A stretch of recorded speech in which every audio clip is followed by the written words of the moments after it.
Heavy explosions shook Tehran overnight and this morning, with one strike hitting near an Al-Quds Day rally showing solidarity with the Palestinians. Israel said it was targeting regime infrastructure in the capital. But the US and Israel also struck targets around the country.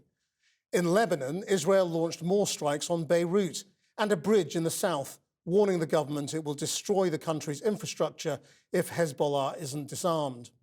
8 people were killed in Sidon, one of many other places hit across Lebanon. But Iran and Hezbollah are still striking back. Northern and central Israel were hit by more missiles and rockets, injuring a number of people. In western Iraq, a US refueling plane crashed, killing all 6 crew. While in the Erbil region, a French soldier died in an Iranian drone attack on a French Kurdish base. Drones also attacked a refinery.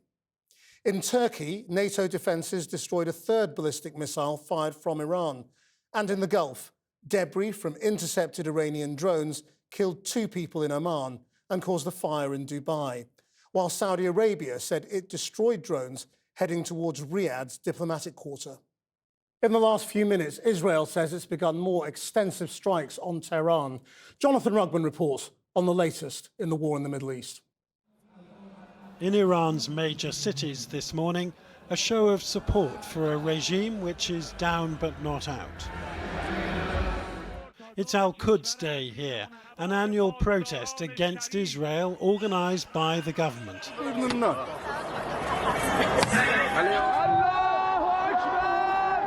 More angry than usual this year, with Israeli and American jets bombing close by. President Trump claims Iran's leadership has been wiped out, yet some of those leaders were today hiding in plain sight. This is Iran's Chief Justice, Gholam Hossein Mohseniejee. He ordered no leniency against protesters in January, when thousands of government critics are believed to have been killed.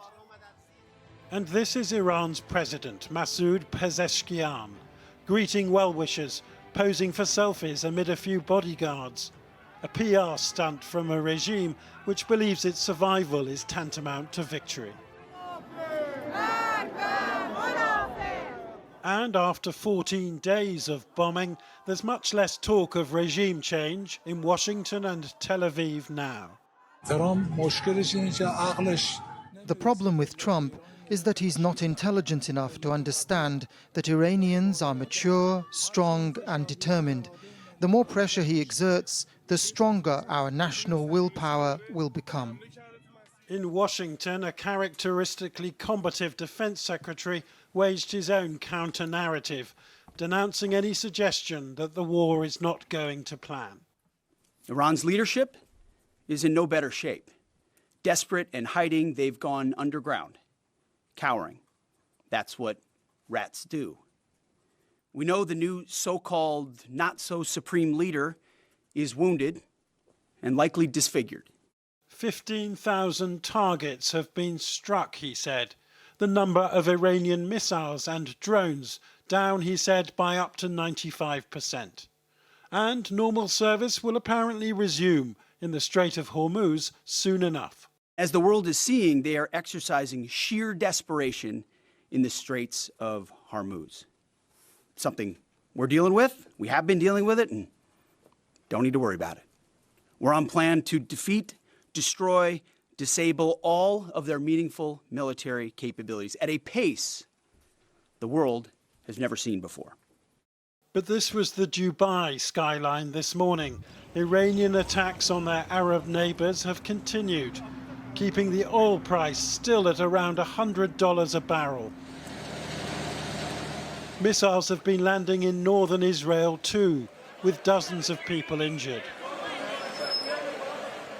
America is trying to lower the oil price by temporarily lifting sanctions on Russian energy, though that helped Vladimir Putin fund his war machine, and some of Washington's European allies are furious. Easing sanctions now, for whatever reason, is wrong. We believe that is the wrong course of action. Our support for Ukraine will continue. We will not allow ourselves to be diverted or distracted from this by the Iran war.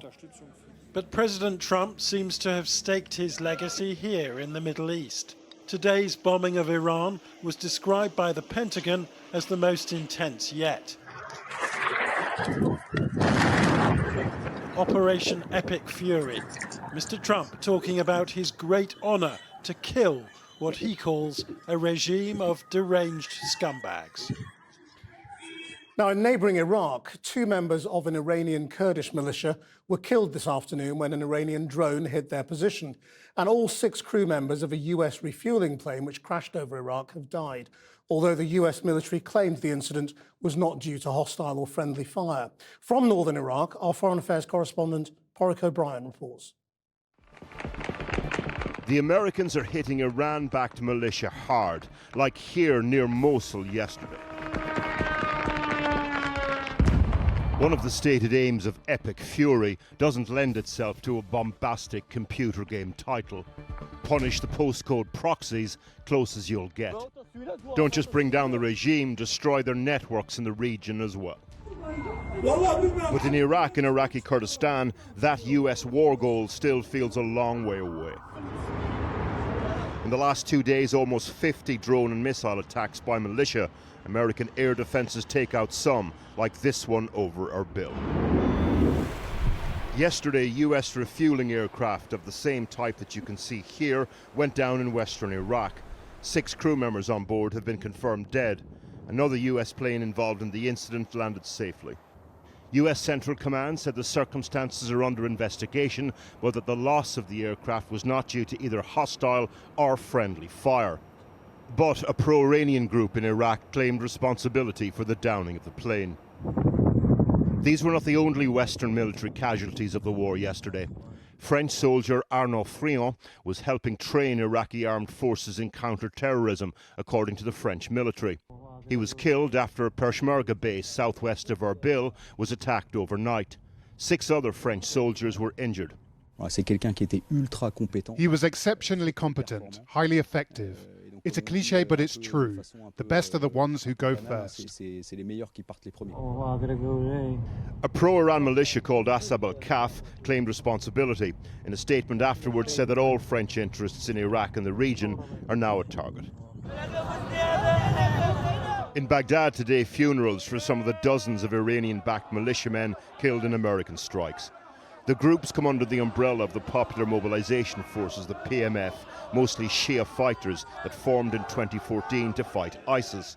Subsequently subsumed into Iraqi state security services, though some factions maintain close ties to Iran. It all speaks to the complexity of this conflict inside Iraq, where for some, Baghdad pays the wages, Tehran calls the shots. Well, Leon Panetta served as Defense Secretary and Director of the CIA under President Obama. I spoke to him earlier and asked him if he believed the administration had thought through how the Strait of Hormuz would be used by Iran in the war. The planning process, whatever planning process the administration went through, underestimated the impact that could occur with regards to the disruption in oil. It should have been an obvious consequence that they should have looked at and prepared for. And how do you think they can calculate whether Iran will stop when they do? Right now, I think that's a real question mark. I think it's been made clear by the regime that they're not about to agree to any kind of quick ceasefire. I think the problem right now is that Israel probably still maintains the goal and objective of regime change. I don't think that's where the United States is right now. The president has basically said we're at a point of concluding this war. There are lessons that we should have learned from wars in the past. Wars usually, as we know, begin easily because there's usually a simple objective that one assumes could be achieved pretty easily. I mean, we underestimated the Viet Cong and North Vietnam. We underestimated the terrorists in Iraq. And when you underestimate your enemy, you're likely to make serious mistakes that prolong the war. I mean, you're a former CIA director as well. I mean, it is easy to understand, perhaps, how President Trump and Pete Hegseth may not have understood all the intricacies of the Iranian regime, but you imagine that there are specialists in the CIA who would have been saying it's not as simple as that.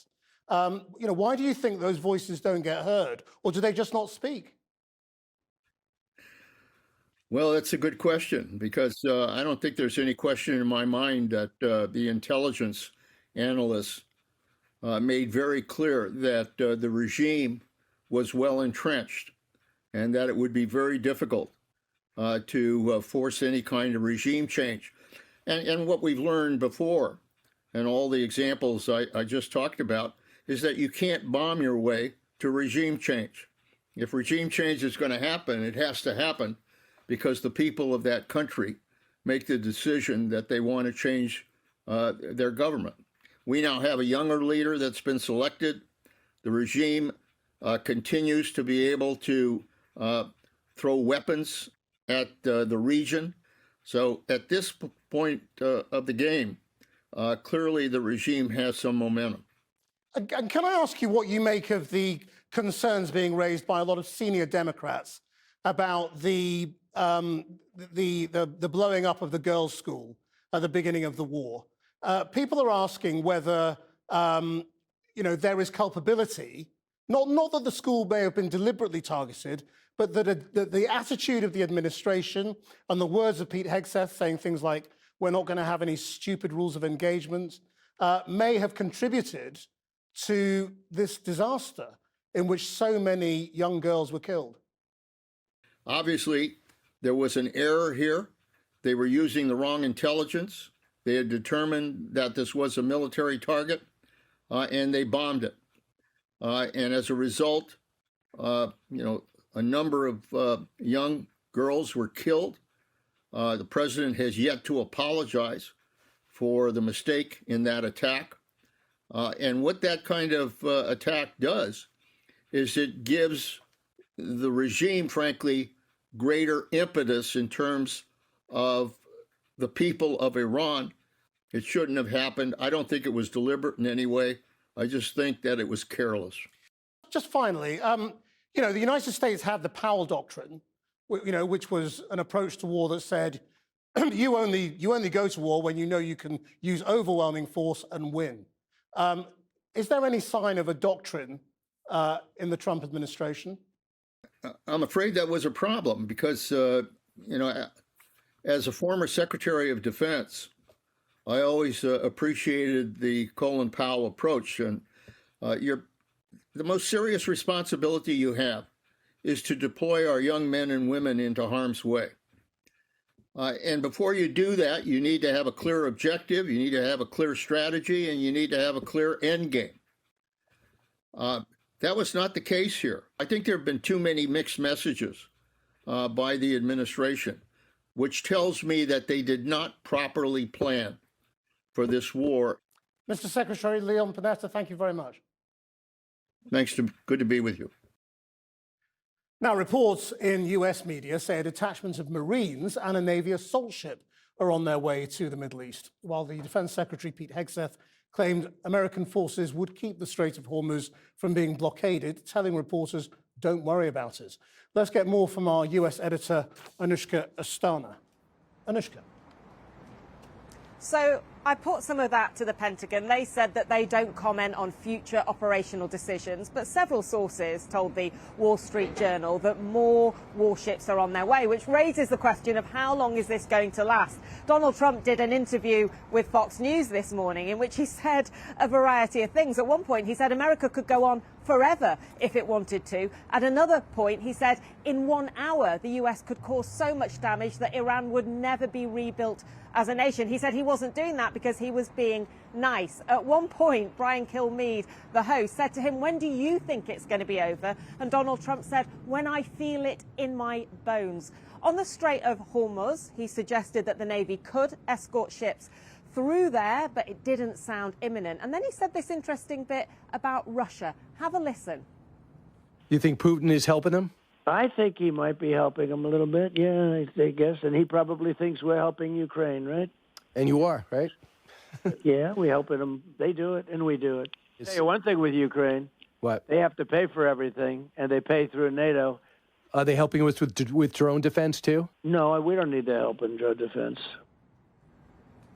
So look, on the one hand, Donald Trump saying there he thinks Russia is helping Iran. He didn't sound too bothered about it. On the other hand, as you've been discussing, the US Treasury easing sanctions on Russian oil. And what reaction has there been to that news on sanctions? I mean, huge reaction across Europe. In the UK, a spokesperson for Keir Starmer saying it's a US decision, but we would urge partners to remain putting pressure on Russia. The German Chancellor has said we think it is wrong. Emmanuel Macron in France says there should be no respite for Russia. Mark Carney in Canada also agreeing with that. As for Volodymyr Zelensky, the president of Ukraine, he says this could hand $10 billion to Russia, so he's against it. Scott Bessent, the Treasury Secretary here, has said it is unfortunate that Russia will gain from this, but he thinks this is providing more global stability, and it certainly has reduced the increase in oil prices. But as you heard from Donald Trump, he doesn't sound too worried about the Russian role in all of this. Thanks, Anushka. Well, joining me now from Bonn in Germany is Sergei Vakulenko, former head of strategy at Russia's Gazprom, now a senior fellow at the Carnegie Russia Eurasia Center. What do you think this change in sanctions is worth to Russia? The Americans are playing it down, the Europeans sort of playing it up. I think it's not worth much. I think it's just legitimizing of what was going on anyway.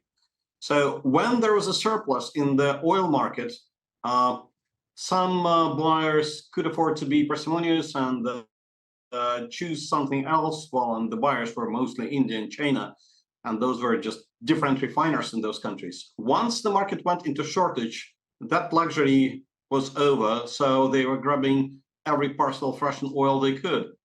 So it was just kind of defeated joint. But the price goes up. And verbal intervention, an attempt to calm the market with words. Right, but the price goes up, so they're getting more for it. The price is going up, but again, has nothing to do with OFAC and Donald Trump allowing or not allowing to buy Russian oil.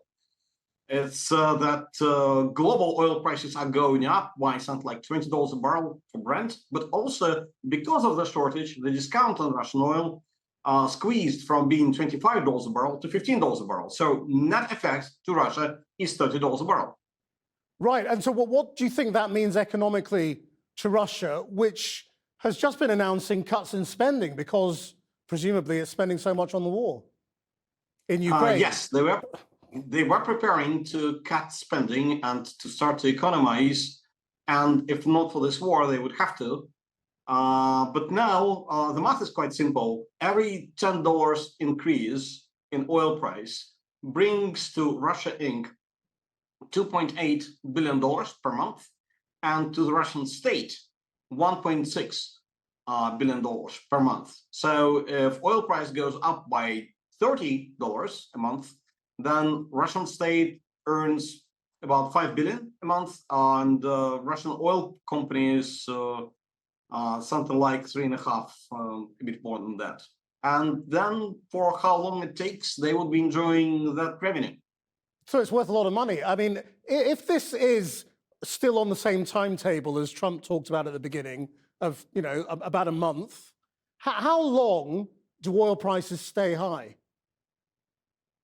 Well, pondering on oil prices is a thankless job, to be honest, but probably they would be elevated compared to what they were before the war. Probably the risk premium will be there.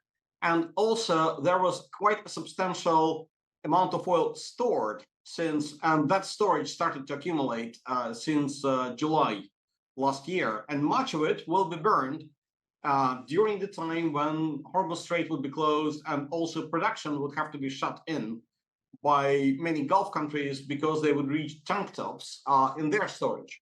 So some of that surplus would go away, and that would keep oil prices higher. But what amount hard to say, and it's also hard to say how much damage would be incurred before the war is over. How much damage the anti-Iranian coalition would inflict on Iran, how much damage would Iran inflict on its Gulf neighbors as a retaliation. And do you think the Russians will read this as the direction of travel as far as the Americans are concerned? Or just the short-term impacts of the Middle Eastern war? I think they consider Donald Trump to be extremely opportunistic in that sense.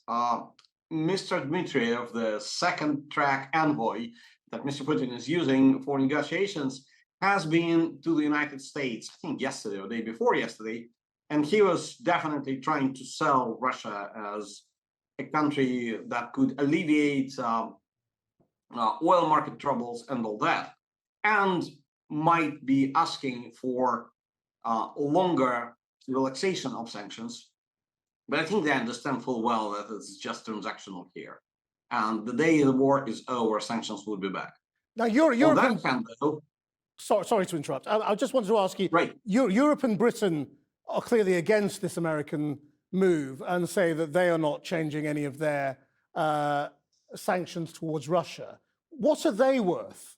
You know, does that make any difference to Russia whether Europe and Britain follow the American example? Europe has stopped buying Russian oil and Britain in late 2022, early 2023, and was not going to change that. Europe doesn't have a mechanism of secondary sanctions. Europe can't really do anything to stop China and India or Turkey to stop Russian oil, while the US can, in theory. Good question whether they can do it in practice or not. So imposing those sanctions from Europe didn't change much. Relaxing those sanctions from Europe wouldn't change much either. What Europe is really against is the symbolic gesture that the anti-Russian, the Western pro-Ukrainian coalition would be willing to change its course. Mr. Vakalenko, thank you for your time. Thank you for joining us. Thank you. Now, the UN chief, Antonio Guterres, has launched a $300 million appeal to support the hundreds of thousands of displaced people in Lebanon. Mr. Guterres, who arrived in Beirut today on what he described as a solidarity visit, said the money would provide life-saving assistance over the next 3 months. Lebanese officials say 773 people have been killed so far by Israeli airstrikes, including 100 children. Our international editor, Lindsay Hilson, reports from Beirut. Watching the world through a waterfall, because shrapnel from yesterday's blast hit a water tank on the cafe roof. Opposite, Israel's target. No sign of Hezbollah's millions of cash dollars supposedly in the basement. Presumably they went up in smoke. No time to wait. A short way away, they're already beginning repairs on another target and the surrounding building. This is the reality of life in the Lebanese capital now, and an opportunity for the windscreen replacement company. This building was hit yesterday afternoon. It's another bank associated with Hezbollah. But the difference is it's not in a Hezbollah suburb. It's right in the center of Beirut. And people I've been speaking to are angry, not so much with Israel, but with Hezbollah. They say this is not our war. And yet our capital, our country is being destroyed. Delivering the news of the damage to their apartment opposite. And where were you yesterday when they out. You were away? Yes. And your family is safe? Yes, it's okay. It's hard to believe that the street you walk along every day is now a war zone. I feel angry. You feel angry? Yes. For everything that happened. Are you angry with the Israelis? Are you angry with the government? I'm angry from Hezbollah. You're angry with Hezbollah? What about the Israelis? It's not our war. It's not your war? No, no. Bombing is Israel's method of pressuring the Lebanese government to disarm Hezbollah. Opposition politicians say it's high time. Practically disarming Hezbollah is not an impossible task, because Hezbollah requires financing, requires smuggling over borders, requires evading customs. So if you control your customs properly, if you control your borders properly, that cuts off all the funding and build-up of capabilities. Then if the Lebanese armed forces go to the field and start confiscating weapons and dismantling infrastructure. We have seen opportunities and occasions before where the LAF has actually done it without major backlashes from Hezbollah. Today, the Lebanese president met the UN Secretary General. But how much power does either man really have? My strong appeal to both parties, to Hezbollah and to Israel, is for a ceasefire, to stop the war and pave the way to find a solution that would allow Lebanon to become a country independent, with sovereignty and territorial integrity respected. Not a flock of birds, but leaflets dropped by Israel over the central Beirut area of Hamra this afternoon. They showed a mock-up of a newspaper touting the great success in Gaza. That's what people fear in South Lebanon, where overnight Israel destroyed a bridge over the Litani River. Civilian infrastructure built by the Lebanese government. Israel's defense minister said, this is only the beginning. Well, in the last hour, the leader of Hezbollah, Naim Qassem, has been speaking, giving an address for Quds Day, that's Jerusalem Day, and nothing he said will have provided any comfort to the Lebanese government. He said that this was an existential battle and that it would be prolonged. He accused the Lebanese government of failing to protect the sovereignty of the country. Of course, they would say that it's Hezbollah which is violating the sovereignty of the country by getting all this support from Iran. He was totally defiant. He said that this battle would continue. And what that means is that Israel will not let up either. And so what we are seeing now is an increasing fragmentation or fracturing of this country, with people like the man who I just met on the street there saying, blaming Hezbollah for what is going on, and the Lebanese government unable to keep control of the situation. Lindsay Hilson in Beirut.